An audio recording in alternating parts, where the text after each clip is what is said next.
folks, it's me again today. I'm going to be reacting to top 10 underrated fantasy books, so hope you enjoyed the video. Leave a like, comment below, subscribe to my channel, please, for the love of God. Follow me on TikTok. Let's begin. Filmed this year. This one I'm really excited about because this is one of my favourite topics to watch other people's videos for, and there will be other people making these videos too, so if you haven't watched other people's videos, definitely search BookTube SFF Babbles, underrated SFF, and some other videos will no doubt come up either today or in the next few days as people make them. And I'm sure you'll get so many recommendations from all the people who are making the videos. And I'm really excited to share my recommendations with you. So I'm going to be honest, I think they're all fantasy. I mean, one is kind of sci-fi, but all the others are fantasy. Mainly because I mostly read fantasy. I don't feel as well versed in science fiction, although I am reading more of it. I don't feel like I've read a lot of underrated sci-fi. I'm still trying to go through a lot of the ones that people talk about. So I'm mostly going to be recommending you fantasy. I have two standalones, one where I've read all of the books that are currently out, and then the rest of them are just the first book in a series that I've read, and I need to continue on with the series, but either the second book isn't out yet, or it is and I just haven't got around to reading it yet, but I really should. So let's start off with the two standalones, because that seems like a good place to start. So the first one I want to mention to you is kind of a sci-fi book. It's this one, Theatre of the Gods by M. Sedaine. And this book is mad. That is probably the best way to describe this. It is absolutely mad. If you've read anything like Terry Pratchett or Douglas Adams in the past, it's kind of in a similar vein. It's very bizarre, it's very satirical, it's very funny, it's very witty, and it follows a mad scientist kind of character who gets himself into all sorts of trouble very early on in the book, and he ends up on this space mission to try and go to a parallel dimension. He also The multiverse. meets a blind girl and a deaf boy whilst he's on board this spaceship. He's being chased by the Pope. There's a lot of really crazy things going on in So here. the guy's being chased by the Catholic Church then. To explain because it's quite chunky, a lot happens, and most of it's very bizarre and mad. If you like Terry Pratchett and you like Douglas Adams, I think you'll enjoy this. I don't know if it's everyone's cup of tea, but I do think it's a book that is just super, super fun and enjoyable and made me laugh and smile and roll my eyes multiple times. And I definitely enjoyed the fact that it's a very self-aware book. It talks to the reader directly at some points in the narrative, and I really like that. So I would definitely recommend this. I really, really enjoyed it when I read it, and I haven't seen probably anyone else really talking about it, so I would certainly recommend it, and I'd love to hear your thoughts if you have read it, or if you are planning to pick it up, let me know that too. The next one I have to recommend is also a standalone, and this one is very much in the theme of fairy tales, so if you are interested in fairy tale retellings, this might be a book for you. However, it's not a classic fairy tale retelling. It actually is inspired by Russian fairy tales, and it's quite cold. It's kind of a forestry setting, and it's quite dark, and there are some sort of I love cold and dark stuff. lonely rural moments, and I really enjoyed that about this story. It's quite a sad little story. It follows the tale of a young girl whose mother dies not long after she gives birth to her, and so she's mostly raised by So she died during childbirth, huh? And she can see these household spirits which no one else can see. These spirits have been around for millennia, they help out, and yet no one else can really see them because a lot of people don't believe in magic anymore, and she's the only one who sees them. And unfortunately the reign of Christianity is coming their way, and it means that people are converting to Christianity and other faiths, and they're not believing in the household spirits anymore, and these household spirits are dying off slowly, and it means that the place where she lives is gradually being invaded by other horrors. And it's a really, really beautiful book. It's lovely in how it's written. It's very cold, it's very dark, and really was surprised by how much I like this, because I'm not often someone who picks up fairy tale retellings, and when I do, I tend to often find them quite predictable because I've already sort of read the originals.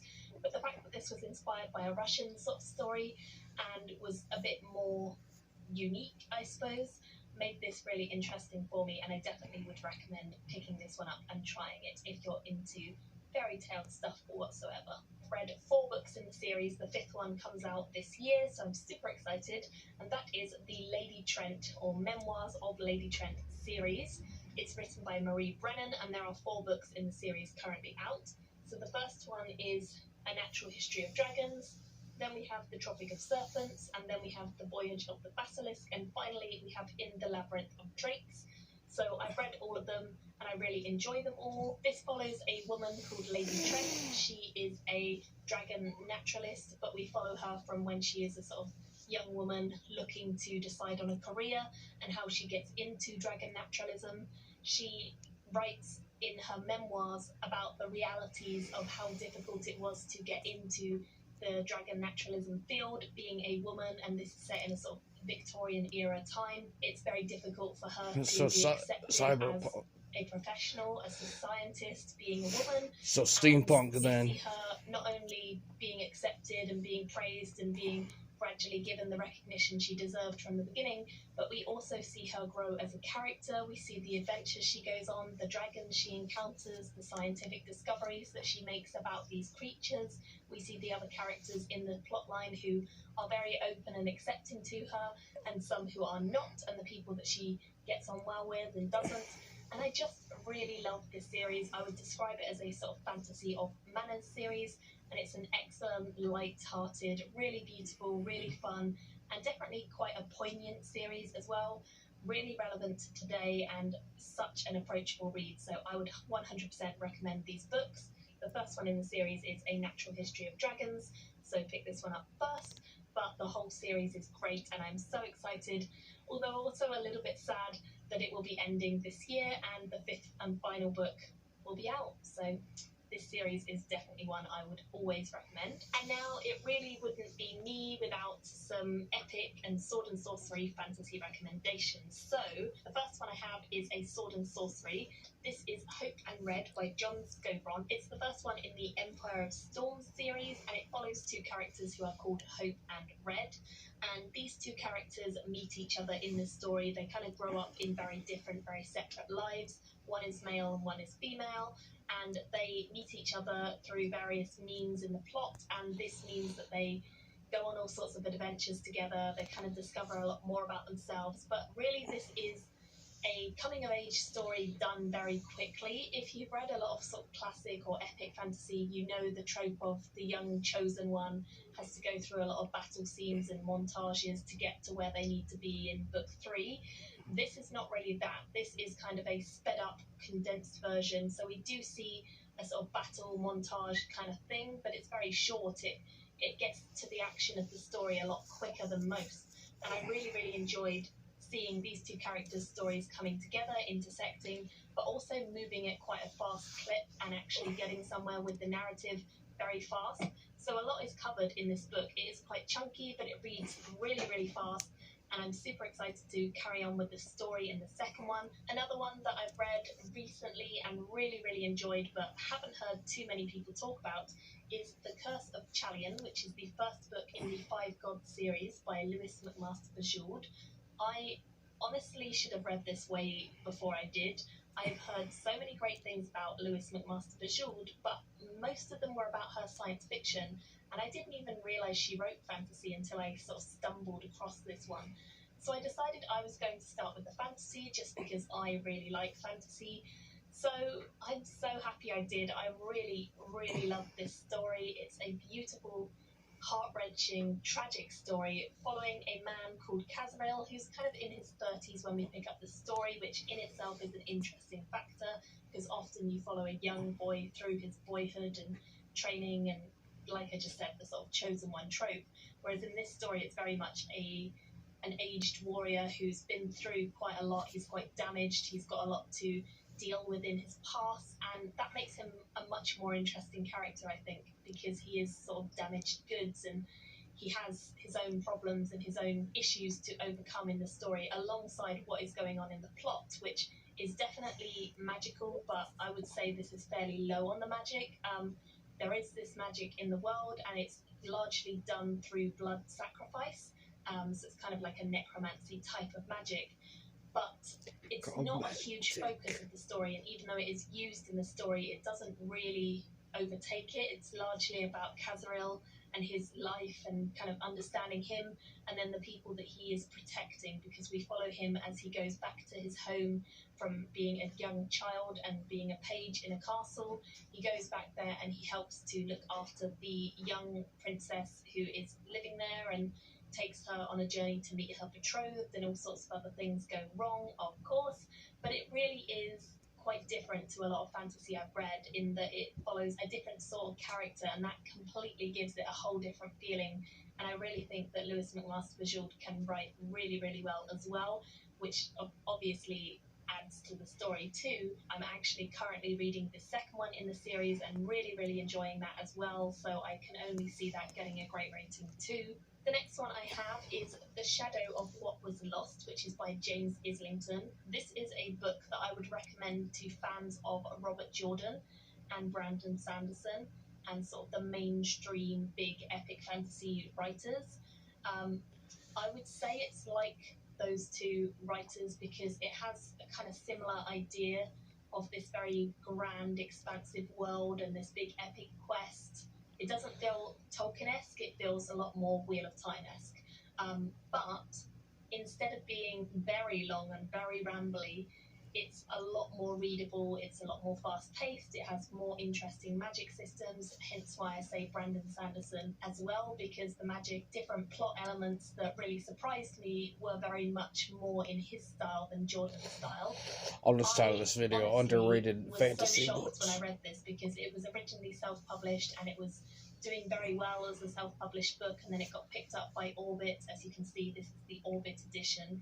I actually audiobooked this originally because Audible kept on recommending it to me, and it was great. I loved the audiobook so much, and I would certainly recommend trying it that way. But I mean, this edition is beautiful too. We follow 3 different characters who are all part of a school. They're in training to try and become, I think, mages or something like that. One of them is lagging behind. His magical ability hasn't really been unlocked yet. And so it comes to the day where he has to take the test and he's not quite ready. And so he and his friends decide that they need to do something, and he has to run away. It seems as though people might be hunting him. I really like the way that the narratives kind of complemented each other, so there was always something going on. It never felt stale or boring. It always felt action-packed and really exciting, and I am so intrigued about what's going to happen in the next book, because there were some amazing plot twists in this story that I don't think I could ever have seen coming, if I'm honest. Like, they were just amazing plot twists. So I'd really recommend this. I definitely think it's a great story, and I hope that you guys pick it up and enjoy it, but do let me know if you are planning to. And the final one I have to recommend to you is one that I actually very recently finished. This is Dawn of Wonder. The first one is Awakening by Jonathan Renshaw, and this is a self-published book. It's not published by a traditional publisher yet, although maybe it'll be picked up by one, I don't know. I honestly fell in love with this story. It's, again, kind of in a similar vein to the epic fantasy writers of like George R.R. Martin and other big-name fantasy writers. However, it does only have one point of view, and that is Aiden. We're following Aiden in his hometown of the Misty Vales. It's quite a rural, abandoned area. There's just a little village there, really, and a manor house, and his best friend is the young girl who lives in the manor house, and then they have a group of sort of other youths who they play with. They're adventurous, they're loyal, they're fun, they love daring each other to jump off of cliffs into water pools and such. They kind of just mess around in the countryside, and they're quite sheltered, to be honest. But Aiden is a very intelligent young child, as is his best friend, and the two of them like to play games together where they try and guess things about other people without being told, just by looking at clues, kind of in the same idea as like Sherlock, if you've seen the TV show. So Aiden is a very interesting child, and then unfortunately something terrible kind of happens quite early on in the book that means that Aiden then has to flee with his family away from the Misty Vales, and they actually go south. They pass this giant fortress, which you can see on the front cover, which is abandoned. It's horrible. It's got like creatures of goodness knows what in there, and it's abandoned and nasty, and no one ever wants to go past it, so there's not much trade between the north and the south in this world. But they do make it to the south, and once they get there, because of the events that happen in the very beginning of this book, Aiden decides he wants to train up and go through the kind of classic montage of training. But I do think it's done very well in this story, and I think there's a lot of positive elements in it. I think there was only one slight detraction of like a love interest story that died out quite quickly, luckily. Overall, I really enjoyed this. I felt like the pacing was good.